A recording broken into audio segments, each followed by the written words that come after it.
तो गाइस ये वीडियो में बेसिकली अपन स्टे वैकेंसी राउंड के बारे में जानेंगे। तो सबसे पहले बात करते हैं कि कौन से बच्चे एलिजिबल है। तो मैं एक बात अच्छे से बता रहा हूं, कान खोल से सुन लेना कि अपग्रेडेशन नहीं होता स्टे वैकेंसी में, कि आपको थर्ड राउंड में कॉलेज मिली और आप अपग्रेड कर रहे स्टे वैकेंसी के लिए। दूसरी बात, फ्रेश रजिस्ट्रेशन भी नहीं होते। स्टे वैकेंसी के लिए वही बच्चे एलिजिबल है जिनको अभी तक कॉलेज अलॉट हुई नहीं है, वही डायरेक्ट स्टे वैकेंसी के लिए एलिजिबल हो जाते हैं। अब इसके बाद बात करते हैं कि चॉइस फिलिंग में क्या होता है। तो पहली बात है, चॉइस फिलिंग में सभी कॉलेजेस नहीं आती, सिर्फ वैकेंसी सीटें आपको देखने को मिलेगी कि कौन सी कॉलेज में वैकेंसी सीटें बची हुई है। आप मैं एक बात अच्छे से बता रहा हूं, चीजें स्टे वैकेंसी पर थोड़ी सी कॉम्प्लेक्स है, लोग सब चीजें सही से नहीं बता रहे। तो ये वीडियो एक जनरलाइज जो डॉक्यूमेंट आपको देखने को मिलता है डीएमई की साइड में, उसके थ्रू वीडियो बना है। इसके बाद एक और वीडियो आएगा जिसमें जो बच्चे उन्होंने पार्टिसिपेट किया उनसे पूरा डिटेल वीडियो बनेगा। जैसे कि भोपाल में आप अगर अप्लाई कर रहे हो किसी कॉलेज के लिए, तो भोपाल में आपको सब कॉलेजेस पे नजर रखनी है।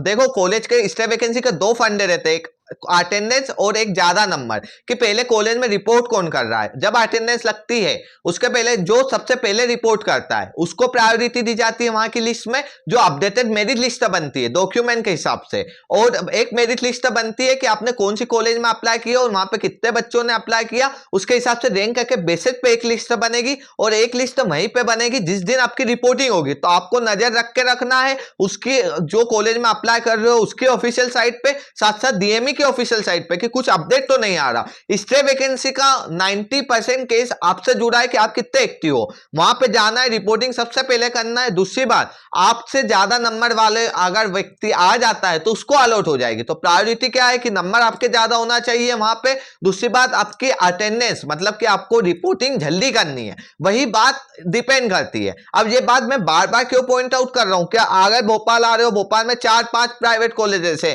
गवर्नमेंट कॉलेजेस है, तो आपको नजर रखनी पड़ेगी, आपको किसी को भेजना पड़ेगा कि वहां पे कितने नंबर वाले जा रहे हैं, यहाँ पे कितने नंबर वाले। अब ऐसा है कि सोशल प्लेटफॉर्म बन चुके हैं, यूट्यूब पे ही आपने कोई ने कमेंट कर दिया कि ये कॉलेजेस में हम जाएंगे, जब उसके पहले मैं एक वीडियो बनाऊंगा उसमें डिस्कस कर लेना कि कौन कहां पे जा रहा है, तो आपको पता चल जाएगा कि एक जगह पे कितने बच्चे जा रहे हैं। पता चला एक ही कॉलेज में 12 बच्चे चले गए, एक कॉलेज में गए ही नहीं कोई, तो वहां पे सीटें खाली है, तो वहां पे तुरंत मिल जाएगी सीटें। तो आपको नजर रखनी पड़ेगी, आपको एक्टिव रहना पड़ेगा। अब यहाँ पे सीन ये बनता है कि भैया अगर एक कॉलेज में हमारी अटेंडेंस लग गई, फिर दूसरी कॉलेज में कैसे लगेगी, ये सीन। तो ये चीजें कोई नहीं बताएगा, वो लिखा का लिखा बता देंगे। अब लिखा का लिखा मैं बता देता हूं, उसके बाद कुछ रियल चीजों की बात करते हैं, क्योंकि भैया मेरा कंटेंट आप इसीलिए देखते हो क्योंकि मैं फैक्ट चीजें की बात करता हूं। एलिजिबिलिटी बता दिया, चॉइस का बता दिया कि सभी चीजें नहीं आती, कॉलेज वैकेंट सीटें वाले ही आएगी।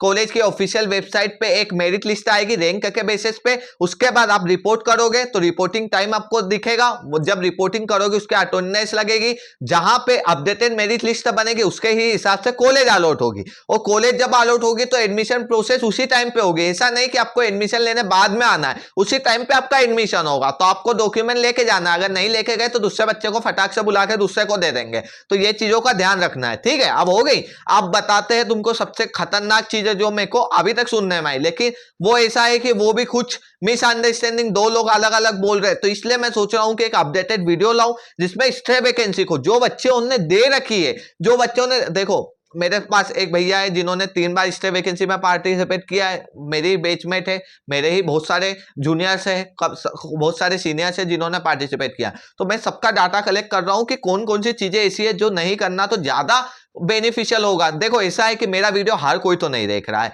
अगर जितने बच्चे देख रहे हैं उसमें से मतलब मान लो कि एक कॉलेज में 12 बच्चे गए, तो 12 में से अगर 4-5 बच्चे उन्होंने भी नहीं देखा है तो आपको सीधा बेनिफिशियल मिल जाएगा ये फायदा, ठीक है। तो उन्होंने अभी तक तो ये बताया कि हर कॉलेज पर नजर रखना है, ये रखना है, मेरिट लिस्ट आपको कॉलेज में ही उस दिन अप्लाई करना है, लेकिन यहाँ पे कुछ ऑनलाइन का भी आ रहा है। तो मैं एक कंप्लीट वीडियो लाने वाला हूँ, लेकिन जो डॉक्यूमेंटेशन में लिखा हुआ था वो मैंने बता दिया है। और सबसे इंपॉर्टेंट बात, जो बच्चों ने ऑलरेडी स्टे वैकेंसी में पार्टिसिपेट कर लिया वो लोग कमेंट कर दो, ताकि दूसरे बच्चों को भी इंफॉर्मेशन मिल जाए कि क्या है, क्योंकि मेरे को भी इतना नॉलेज नहीं है, क्योंकि मैं भी स्टे वैकेंसी तक नहीं गया हूं। और स्टे वैकेंसी हमारे टाइम पे अलग होता था, इस टाइम पे अलग होता है। हमारे टाइम पे पूरा ऑफलाइन होता था, इस टाइम पे सब चीजें ऑनलाइन इंक्लूड हो गई।